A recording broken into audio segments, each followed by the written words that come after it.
Gattis. First off, I'd like to say send my condolences to UVA and the community, the football team, Coach Elliott, during this hard, tragic time. Obviously, exchanged messages with Coach Elliott this morning, and obviously he's a strong man of faith, but tremendous tragic loss that they've experienced right now, and just send my hearts and thoughts and prayers to the team and the university there. Questions?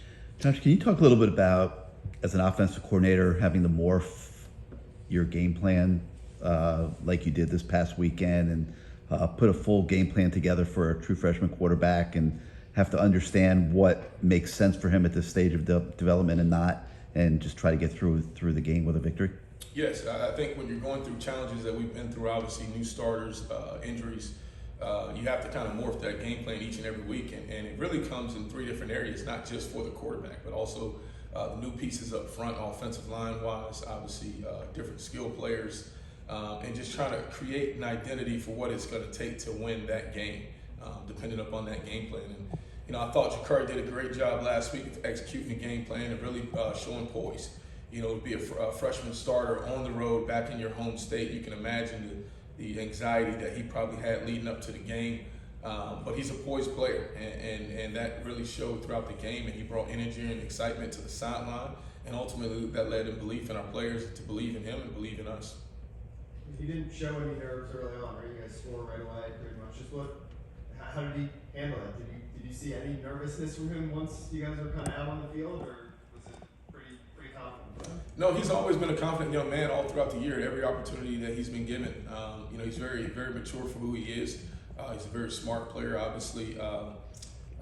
He's brought a lot of energy to our team throughout the year, in critical moments, whether it's been third down, any type of situation that he's been in the game. Our players are excited to see him play. And when you have a young player like that people get excited about, obviously, like I said, it instills confidence in your sideline. And the thing that he did was he went out and managed the game the way he needed to. He was great in his decision making. He didn't make any critical mistakes, and I think that's important too, because you look at that team that we played, and that team was a very talented team. They were number 2 in the country in turnover margin at the time that we played them, and so he knew going into the game, protecting the football at all costs was going to be critical to our success, and that's a credit to him and the other players. How is he, progressing, when it comes to learning the playbook and stuff? He started out the year basically running, not a ton of plays, running similar packages, that kind of thing. Now he's had to run the whole offense. How is he? Did he already have that down coming into the season because he's been here since January, or did he have to kind of get up to speed the last couple of weeks? Well, I think recently you've kind of seen the playbook morph, kind of as we did the first initial question, right? Trying to build it off the skill set of the players that we have left, and I think that's been a challenge, but also has been something that they've embraced. Is how can we get as creative as we can to allow our players to be in the best position that they can be in successfully, and kind of building off each and every one of their strengths. And I think that, as I went back and talked about, it's not just him just as a quarterback, but what can the offensive line handle with all the new different pieces, new pieces at running back, what can they do and what do they do best? And so just trying to be as creative as we can as down this stretch to benefit our players the best way possible. And how have you guys changed how you want to utilize Rashard Smith? Last weekend, a lot of screen passes to him. You run it in the backfield a little bit. How have you, adjusted how you want to use him? I guess. Well, we've obviously experienced a little bit of injuries there at the running back position, and so it's just as we're getting a little bit more depth and being more healthier at the wide receiver position, it's just finding creative ways that we can utilize all of our personnel. Obviously, Rashard is a really good player that we feel strong about.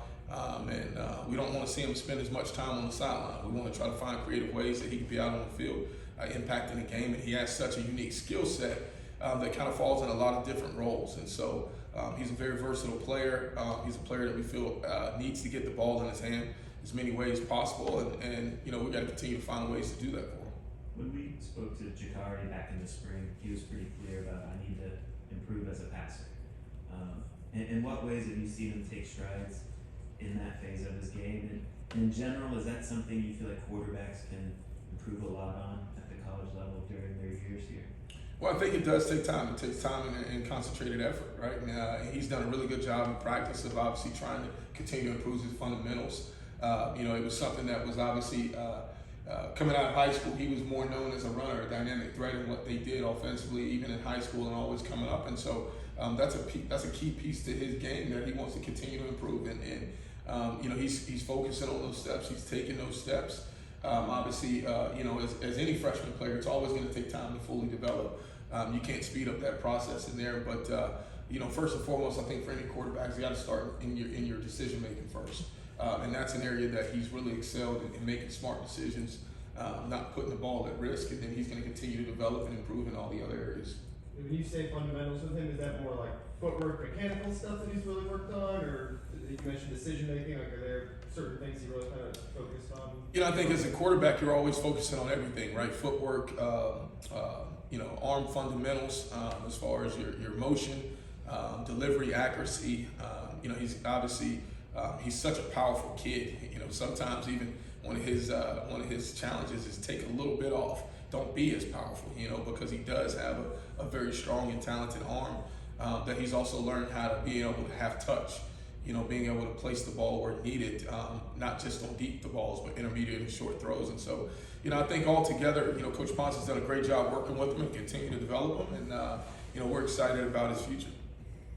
Mario's praised Jalen Knight and the way he's worked. He had the issue with fumbles earlier in the year, and really praised him for how he did on Saturday, running hard and everything. What did you see from him? How have you seen him work and focus the last few weeks? Yeah, Jalen's a guy that deserves tremendous amount of credit, and really proud of him. Just, we talked about resiliency, right, and being able to bounce back from adversity. And here's a young man that went through probably about a 3 or 4 game stretch in there where, he was in a little bit of a slump, and it eventually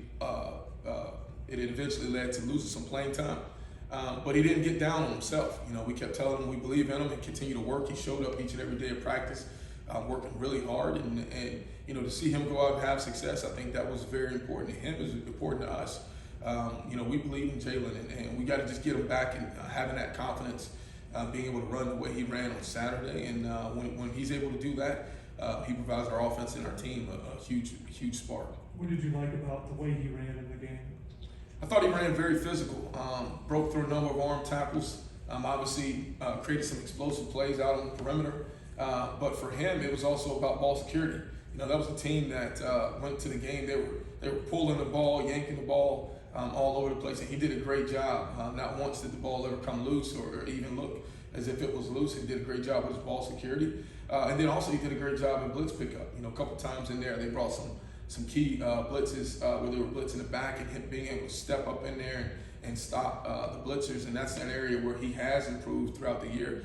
I thought he did a really, really good job. And so really proud of him, really proud of the way that he's responded, and looking forward to continue to push him to the next level as he gains that confidence back and becomes the player that he is. What can you say about Clemson's defense and the challenge they pose? They're a fast and athletic defense. Obviously, they've been known for their defense over the last few years, and obviously recruited really well on that side of the ball. They've got some high-profile, high star players, but for us, it's about focusing on us. Obviously, we know the challenges of going on the road. I think that's something now that we embrace. Our team has showed up prepared on the road, and they've done a good job handling adversity and hostile crowds.